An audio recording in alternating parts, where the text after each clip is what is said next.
Do you want to begin, and then we'll just Sam, you Sure, jump in? sure. Yeah. Okay. Yeah. So we're here in West Virginia. We just had a really good town hall meeting, and wanted to ask the senator what his goal was in coming to West Virginia. I think the main goal was to make sure that people who are hurting, who are in a very isolated part of the country, understand that their pain is being heard, that people understand that they're struggling, and that it's imperative that we address the very serious problems that they have. I think sometimes people feel that they're all alone, and it's important to break through that isolation. Do you think that happened last night? I think it did. I think my impression is that, there's no one event that's going to change the world. But I think the fact that wonderful people from the community came forward and they were part of a national television program, I think makes them feel that they are not alone and that their concerns are being heard. Do you want to? Sure, Yeah. sure. One of the questions is why the Democratic Party fails year after year to connect with people in rural America. What's going on there? Well, that's a good question. And I think that to a significant degree, the Democratic Party has kind of lost its focus on the needs of working people. And if you ask some of the leaders of the Democratic Party, some of whom were there last night, about the kind of support they get from the National Party, they will tell you that it's minimal. And I think that in the last 20 years, 30 years, what the Democratic Party has done is stop being a party representing those folks and working people all over this country, whether they're black or white or Latino, Asian American or Native American, and become more of a party of liberal elites, wealthier people. A lot of the focus of the party is simply on raising money rather than bringing people together and standing up and fighting for them. And then the obvious question is, how does the Democratic Party connect with these folks? Well, I think that events like last night are what it's about. I think you would be amazed at, if you did a comparison, as the amount of time people spent raising money from wealthy people rather than just going out into their communities and talking to their own constituents. The ratio was very, very high. And I think we've got to break through that. And I think also what the Democrats have got to do is make a determination as to which side they are on. Here in West Virginia, in Vermont, any place, you have folks who have a whole lot of money and a whole lot of power. And you have to be prepared to stand up to them. I mean, Wall Street has done irreparable harm to this country. And the Democratic Party has got to say, we're going to break up the large banks, we're going to reestablish Glass-Steagall. Wall Street is not going to run this country. And the same thing with the pharmaceutical industry or the fossil fuel industry. That's not an easy thing to do. But essentially, you have to make it clear whose side you're on. And I'm not sure that the Democrats have done that in the last 20, 30 years. Sam, please jump in. Yeah, I guess the question that I had was, it was interesting that you brought up. They had a question about if you had a magic wand, how could you fix how would you be able to fix West Virginia? And you mentioned broadband, internet, and basically fixing the crumbling infrastructure. I just found that interesting that you brought that up instead of, most Democrats or liberals, they bring up a climate justice model, wind farms, whatnot, but what was your rationale? What's the rationale behind that? Here's the reality. If you live in McDowell County, you likely don't have access to the internet for a start. I mean, that's pretty basic. We got electricity here. If you went to a hotel, the hotel did not have electricity, you'd say, what's going on here? Well, right. This is the 21st century, and where you live and where I live, an essential part of your life is the internet, right? You can't do your work. They don't have internet access that they can afford. They don't have it at all. They don't have cell phone service. So you're interested, let's just say you want to start a small business in West Virginia. How in God's name are you going to start that business if you don't have access to the internet? Right. You can't do it. It's like electricity. You need it. I had no cell phone service there. There you go. None. Which impacted your ability to do your job, correct? Correct. So if you wanted to open a small business or a medium-sized business, you're not going to go there. Not to mention, as you heard from people themselves, their road they are isolated from the overall community. It is hard to get stuff in and out of it. Yeah, we were driving down the road. There was like a coal miner expressway. Yeah. And it just stopped. It dead ended. And then we had to take a right, and we had to wind. Yeah. So breaking through the isolation of the of that community is very important. But it's not just the physical infrastructure. You heard last night. I mean, this is quite unbelievable. It's hard for them to attract teachers because why? They don't even have any housing. So you got to build housing, pretty basic stuff. So, I think you start where the community as it. That means infrastructure. It means there's concern here in West Virginia about the quality of water. One would think that when you pick up a glass of water, you don't have to worry about whether it is pure or not pure, but that is not the case here in West Virginia.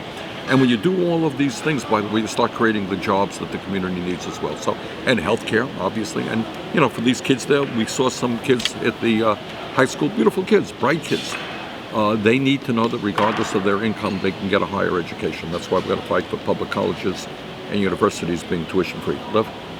Yeah, another issue is the issue of just national health care. It seems that a lot of folks all really understood that in fact they desperately needed national health care and tuition-free colleges and universities. Can you talk a little bit about that? Well, you heard what was interesting. It was in that room. This is supposed to be a conservative red state, right? In that room, there was almost, it seemed to me, no dispute about the need for health care is right. And people said, of course. Well, so you're an old retiree and you're a young coal miner. Everybody is entitled to health care as a right. And I think, when people make this big deal, red state and blue state and all that stuff, you go around, you talk to working people. They understand the needs for health care. They understand the complexity of the healthcare system. They want a simple system which guarantees health care to them and their families. Mm-hmm. Annabel, you have anything? Yeah, the burning question that I have is there's this perception that the Democratic Party really did very little direct engagement with the white working class. Do you think that's justified? You say it's not just the white working class. I mean, I think this is where in my view, we've got a problem. Yeah. The issues that I talk about, creating millions of jobs by rebuilding our infrastructure, healthcare for all as a right, transforming our energy system so the kids do not get asthma because of pollution, making public colleges and universities tuition-free, criminal justice, all of those issues, they are relevant not just to white workers or to black workers or Latino, they are relevant to working people as a whole. To answer your question, in where we were last night, which is predominantly, not all, in fact, there is historical African-American roots in that community, by the way. Do I think the Democrats have done enough to reach out to people in this state? No, of course they have not. Yeah. Well, okay, so I think that some of the Democrats that I've met, especially recently at the DNC meetings, when they talk about reaching out, it's almost like, how do we tweak messaging? Yeah, you're good point. Right. Then it's not about actual changes. No, you are exactly right. There is, that's a very good point. In fact, I just bumped into that yesterday. Somebody gave me an example of that. They do what, for example, there is a certain feeling that people on the part of a lot of consultants, whether they're conservative or progressive, people are pretty dumb. That's what they think. Yes. You gotta come up with the word. All right, let's do a poll. All right, what should we call the Republican plan? Should it be called Trump Care? Should it be called the mess? What's the word? Yes. Because people are too dumb to really understand the concept. And I resent that very much. I'm not much into sound bites. I'm not a great soundbiter. When I speak, often it's for an hour and 15 minutes. Because my experience is that people want to be taken seriously. They're smart. They want to understand what's going on. So you're right. Too much of this thing is focus groups and poll-tested phraseology rather than bringing people together to stand up and fight back. That's a very good point. Yeah, and so I get frustrated with not actually breaking down what it means to really help the people. That it just stays vague.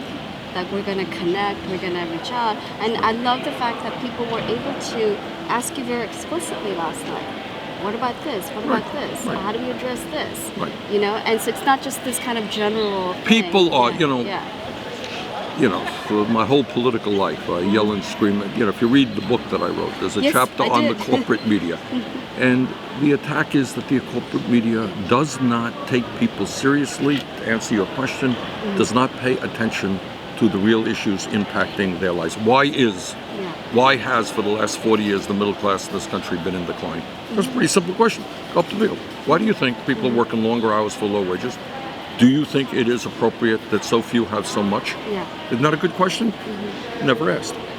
So those are the kinds of discussions that we need. And then once you have that discussion, then it leads to solutions. It leads to progressive tax reform, among other things. I mean, what I saw during the campaign was that at your rallies, you were actually doing these teach-ins where you're just explaining why things are the way they are. Exactly. You know, as opposed to like vote for me. Exactly. Which was what I heard from everybody else. That's right. That is exact. Thank you. Yeah. That is exactly right. Because I think things follow. If you explain things to people, if you talk about what you are trying to do, they will agree and not agree. And the politics follows that. It's not vote for me because and I tell you good stories and I'm a funny guy. We try to stay away from that. Left, what do you got? So, anti-government rhetoric, obviously one of the real concerns, obviously, is that, government is so bad. So how do we re-educate folks and, get people to understand that government actually plays is valuable in their lives? Very good point. Yeah.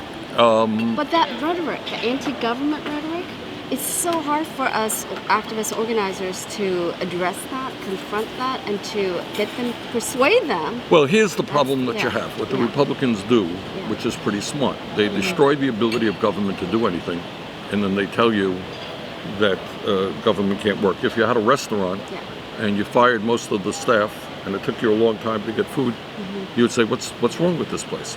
And that's what they're doing. They try to make it impossible for government to deliver services, to attract the best people who would like to serve. You got millions of people who would love to be good teachers if the conditions were there. You have people who would love to go into primary health care, where we desperately need nurses. People engineers who want to rebuild our infrastructure and our water systems. We're not attracting. I mean, the goal of a good president is to say, we need you. We need you to get to McDowell County. To start working with those kids. And we are going to combat the opioid epidemic. And people get excited because it's really meaningful, important work. But what you got right now is the constant attack on government. Government can't do anything. Exactly. Well, if government can't do anything, first of all, what is government? Government is us together electing somebody. But if government can't do it, who is going to have the power in this country? Where's the power go? It obviously goes to large corporations. Okay. So, and that is a very important issue that has to be focused on. I do have one question. Yeah. I'm a union guy. I organize workers in New York. I represent workers in Chicago, Cook County Hospital there. Good. So when you talk about, at the heart of government is the people, right? Right. And something that connects all of us is work.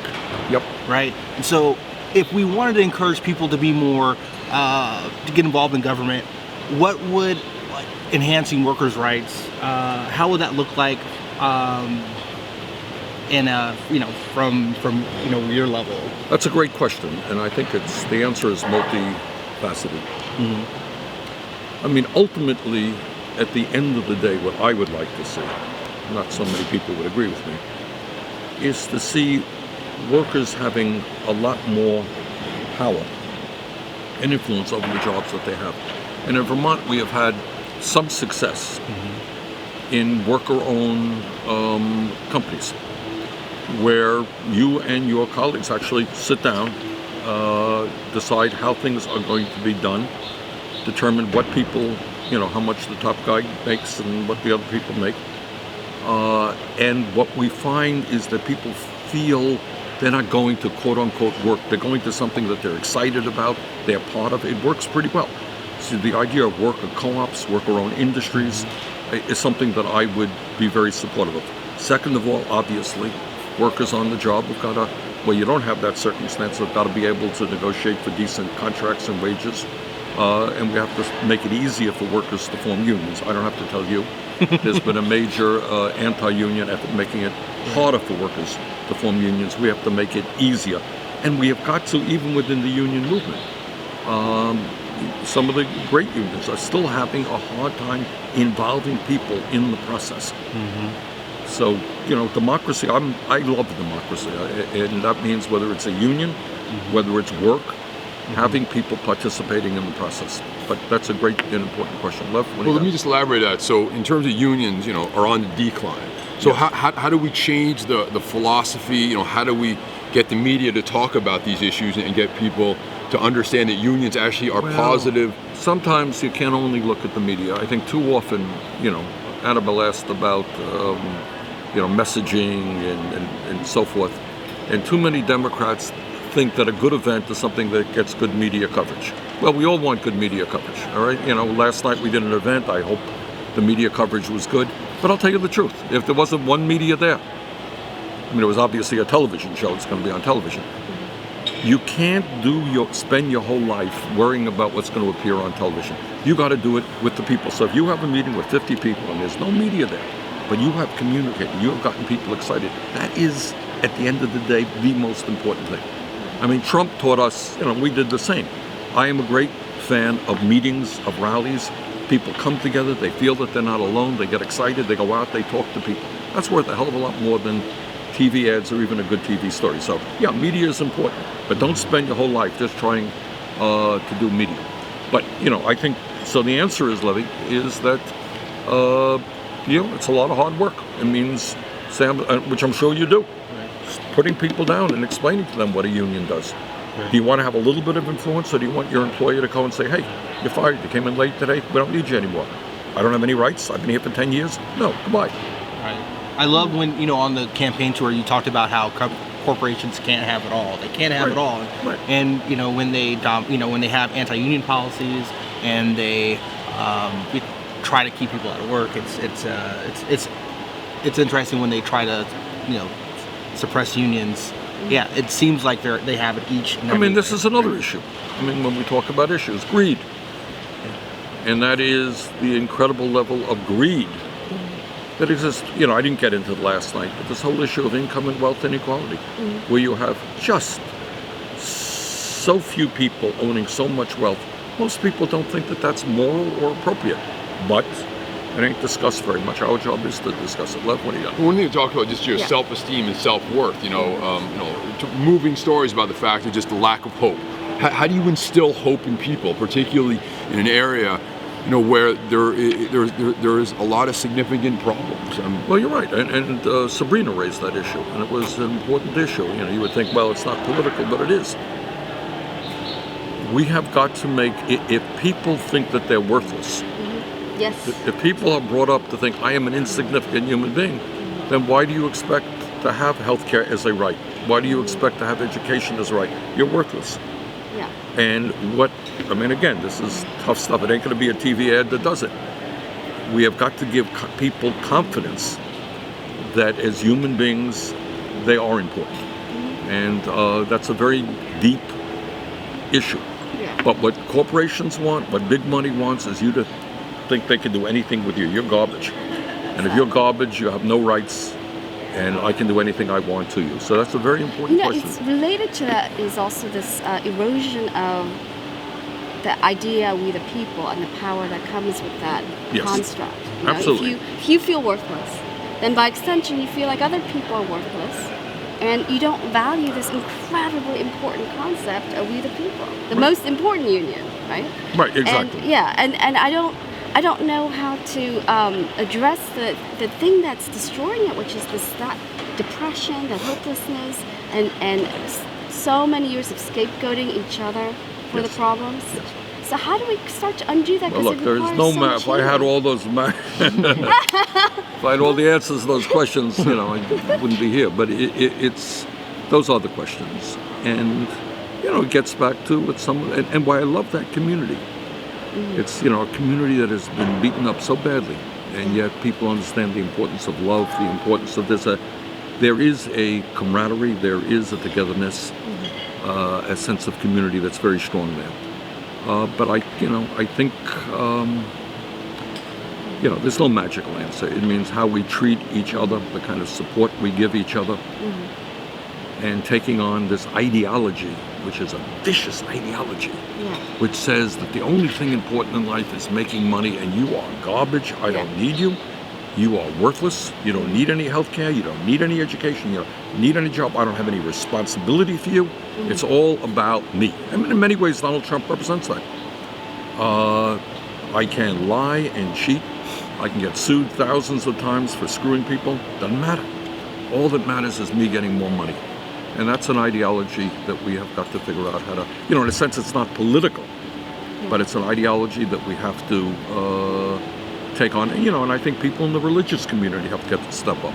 Pope Francis, I think, has done an extraordinary job in putting these concepts into religious terms. And maybe just one or two more questions. Right, exactly. So the issue in terms of McDowell County, as you know, you don't even have any substance abuse addiction centers. Right. So the question is, what does that say about West Virginia? It's unbelievable. It is the county most impacted by opioid abuse does not even have one treatment center. I mean, what can you say?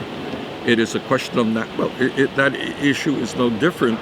What's going on in Washington right now with the repeal of the Affordable Care Act? These guys want to transfer. They're going to throw you off of health care, take the money that's saved to give it the tax breaks to the top 2%. I mean, how vulgar is that? And that's really what it comes down to. Cutting back huge tax breaks to the people on top and throwing people off of health insurance or making them pay more. It's what I call the Robin Hood principle in reverse. You take from the poor and you give to the rich, and that's what it's about. All right? Okay. Good. All right. Thank you so much. Thank you all very much. Yeah. Thank you. Something very special happened last night. I mean, I talked to some of the people afterwards. They really felt you cared. Well, I do. They don't know how you're going to help them, but they know you cared, and it matters so much to them. And I just wanted you to know that because we spent some time with them afterwards. Thank you. And, well, the answer is I do care, and the answer is how we help them and how we help millions of other people. That's what we wrestle with every bloody day. Okay. Thank you. Okay. Thank you so much. This was so special for us. Thank you, guys. Okay. You got a top-notch reporting. Thanks. So you guys hang out for a few minutes? Yeah. All right. So just. Yeah. Okay.